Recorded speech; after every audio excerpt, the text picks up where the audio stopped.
I think we can all agree when I say that confidence is one of, if not the most attractive trait that men are looking for in women when it comes to romantic relationships. However, I also believe that there's a lot of misconception these days when it comes to confidence and women, and especially when it comes to romantic and dating situations. I feel like a lot of people feel like confidence looks like embodying that masculine energy. So in today's video, I want to break it down for you guys. I want to give you 5 dating rules for confident women.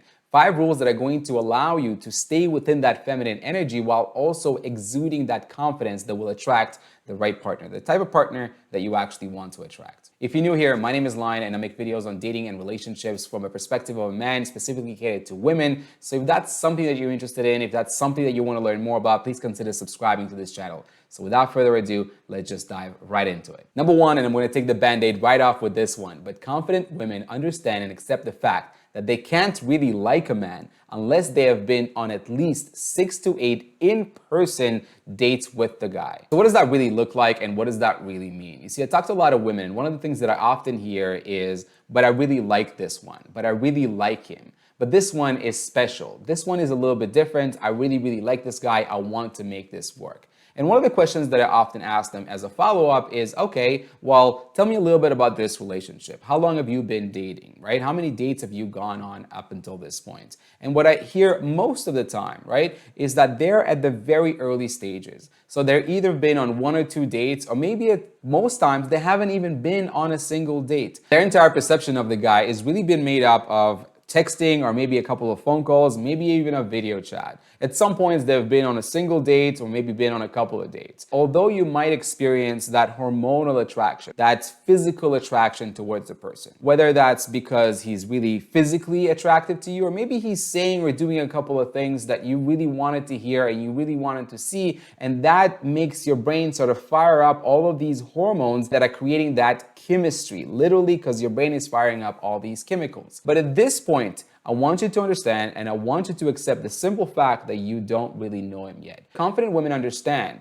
that the process of dating is the process of putting yourself out there, genuinely building friendships, right? Getting to know multiple people while you are building genuine, real friendships with them, right? And you are setting boundaries along the way. And we're going to talk about boundaries a little bit later in this video as well. But you're setting boundaries, you're getting to know people, you're exploring and developing genuine friendships before you allow things to kind of go beyond that. Before you allow yourself, essentially, right, to really feel all of these emotions. And that means that my boundaries, that your boundaries need to reflect that at these early stages, right? That until you have been on at least 6 to 8 in-person interactions, and you've actually done stuff, by the way. These interactions, by the way, have to allow both of you to actually have conversations and really get to know one another, right? So this is not just him coming after work tired and then falling on your lap while you're watching Netflix. This is you going and doing stuff. It doesn't have to be anything fancy, but maybe you're going on a dinner date, maybe you've been on a coffee date, maybe you're just taking a walk in the park and having a conversation. All of these things really allow you, right, through these repeated and regular interactions, allow you to really assess that compatibility. Make sure that you have similar values, that you have similar goals, that you have similar beliefs, right? That you want the same type of stuff,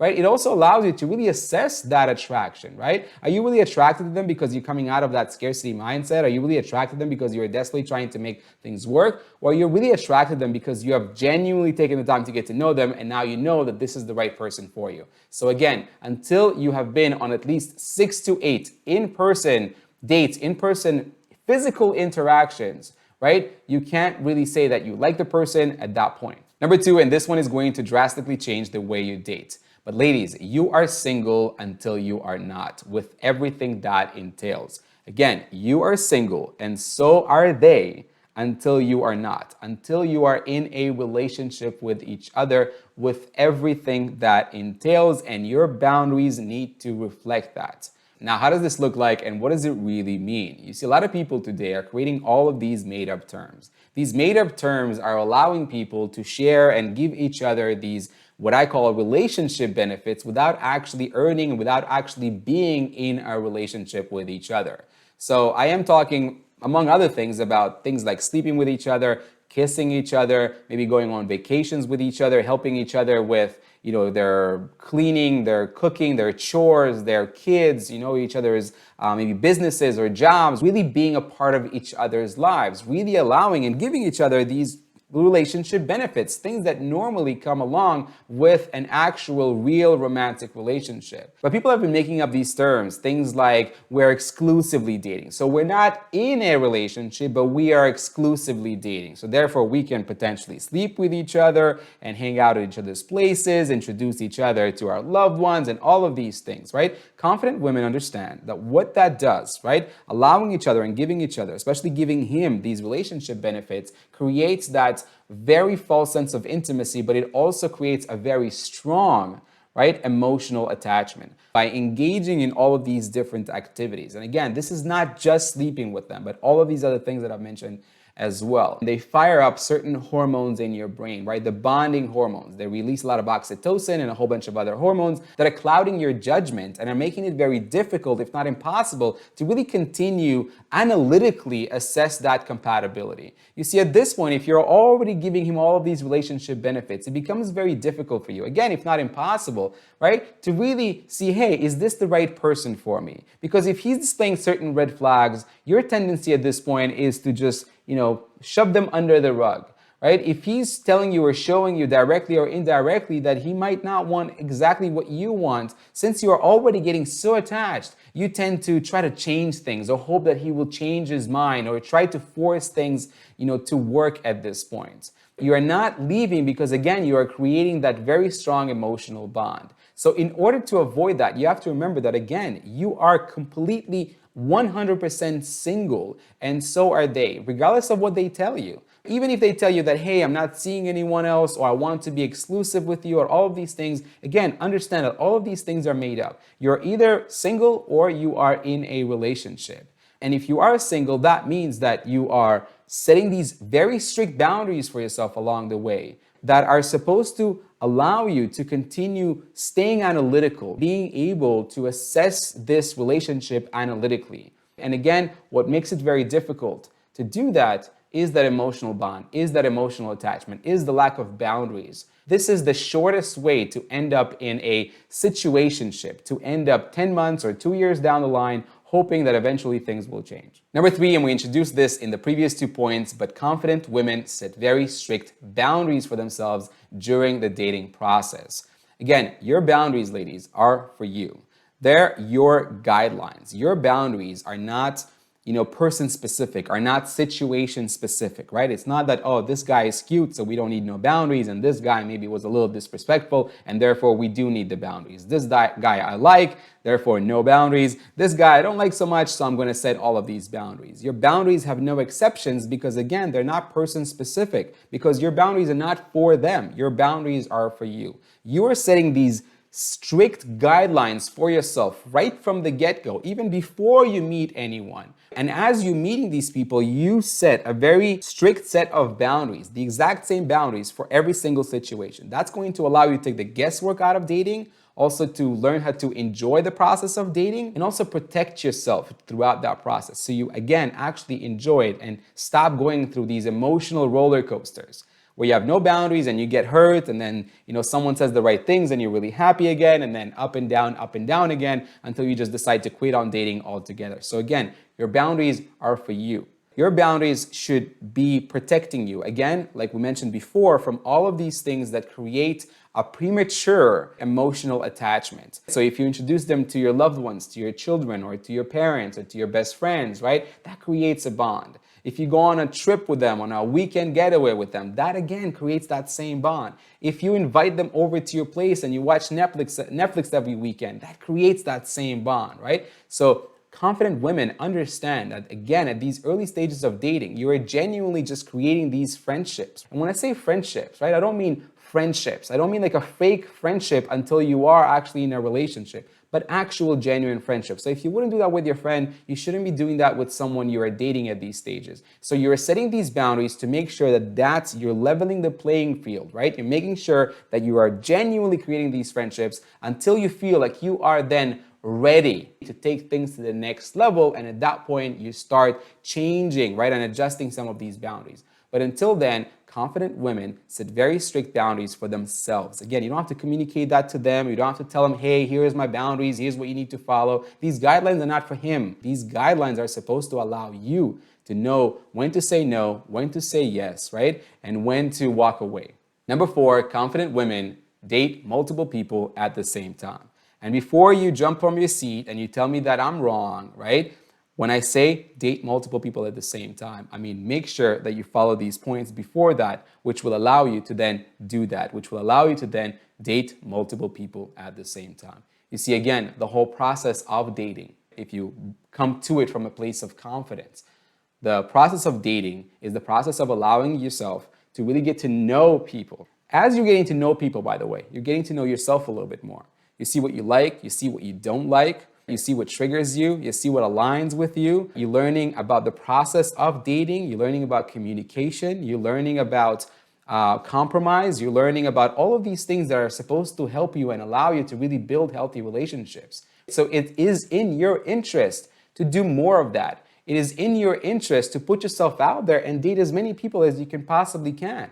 Your job is to meet as many people as possible and then date as many people as possible until you feel like they really don't align with you. But as you are dating them, again, it's very important that you date them the right way, exploring genuine friendships until you allow yourself, right? Your boundaries are there until you allow yourself to engage in more and deeper levels of intimacy with each other. So at the very early stages, it's in your interest to date multiple people at the same time and also always assume and accept the fact that they're doing the exact same thing. And frankly, they should be doing the exact same thing. Because if you want to date confident men, you also want to make sure that they have options as well. And they're doing the same job. They're making sure that they're making the right selection.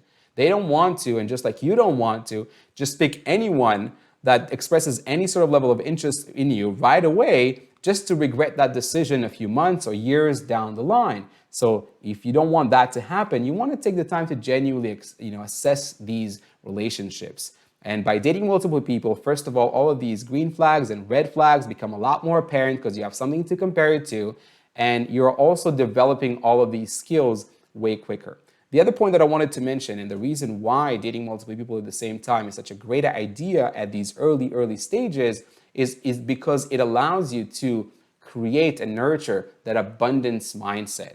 You see, one of the things that I often talk about with some of my clients, and one of the reasons why I feel like a lot of my clients struggle with dating or give up on dating altogether, is because they are constantly coming off from this scarcity mindset. The fact that they are just not putting themselves out there often enough. The fact that they have maybe only been on like a couple of dates this entire year, or maybe they haven't been on any dates at all, is making them very anxious when it comes to dating. So when they are connecting with someone, or if someone does express any sort of level of interest in them, they decide to go in and jump and dive in head first. They're putting all their eggs in one basket, right? Just because they're so desperately trying to make things work. Right? Because they tell themselves, if it's not this person, who is it going to be? I don't meet anyone else anyway.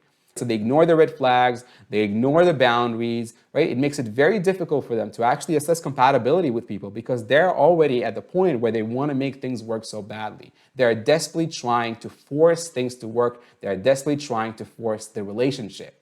So by dating multiple people at the same time, you are creating that abundance mindset. You're making sure that, hey, if someone is not there for you, if someone does not align with you, that you're going through this process with your fists unclenched, that you're going through this process, allowing things to happen, allow the right people to stay in your life, right, and continue exploring this relationship, and allowing the wrong people to just completely leave. You're completely okay with that because, again, you are creating that abundance mindset by dating multiple people at the same time.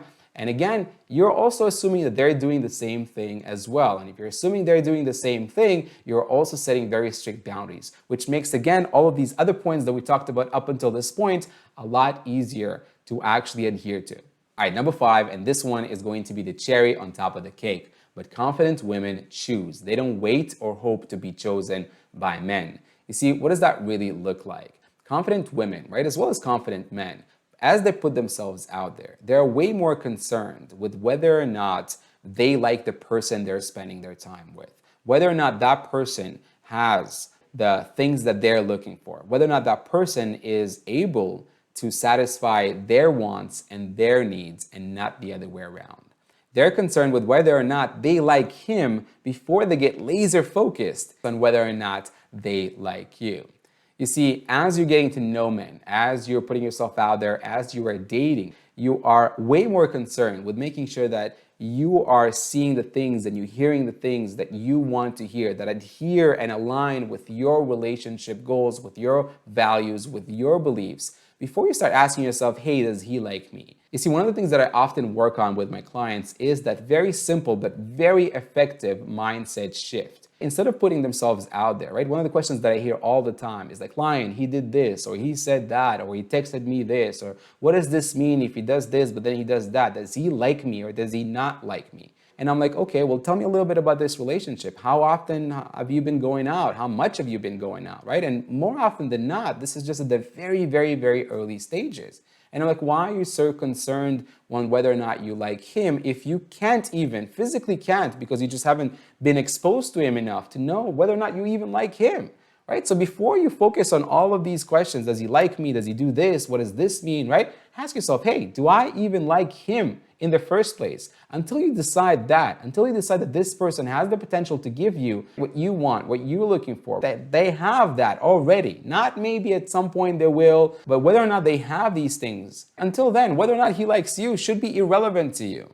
Until then, whether or not he chooses you should be irrelevant to you. So again, unless they just straight up tell you that, hey, they don't want to hang out with you or they're not looking for the same stuff you're looking for, at which point you just let them go and you continue on with the next. But otherwise, focus on really making sure that, hey, I am choosing, I am putting myself out there and I'm selecting my partners. I'm not just out there. And I feel like women to a certain extent have been conditioned to really feel and think that they need to be chosen by men, that they need to just, give all of these things, give all of these, again, relationship benefits to men as quickly as possible, try to impress men as quickly as possible, only so that men, will decide at some point to give them and grant them these relationships. But if you flip the script beyond the fact that it will allow you to really make the right selections and really choose the right people to be around you, but it will also, right, the side effect of that energy, the side effect of that mindset is that it's going to allow men to see your value, to see your worth, right? Because we all want things, both men and women, we all value things that are not just too easy to get. We all value things that know their worth. So when we see that you are selecting, that you are so concerned with whether or not we have the stuff that you're looking for, it will automatically allow us to really and push us, right? To encourage us to become better men, to become and treat you the way that you deserve to be treated. Because we don't feel like you're just desperately trying to please us. Because we don't feel like you're just desperately trying to get that relationship. The desperation turns people off.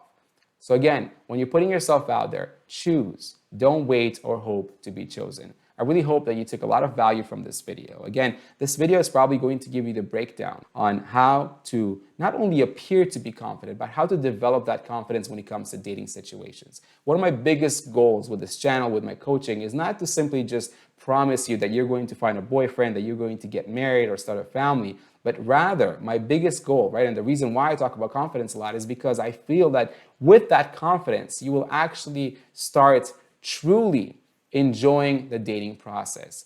See, the thing is about dating, just like with anything else in life, if we hate the process, if we despise putting ourselves out there, if we despise dating, if we despise the process, we're never going to stick to it long enough in order to reach the destination. We're going to give up somewhere along the way. We're not going to make it all the way through.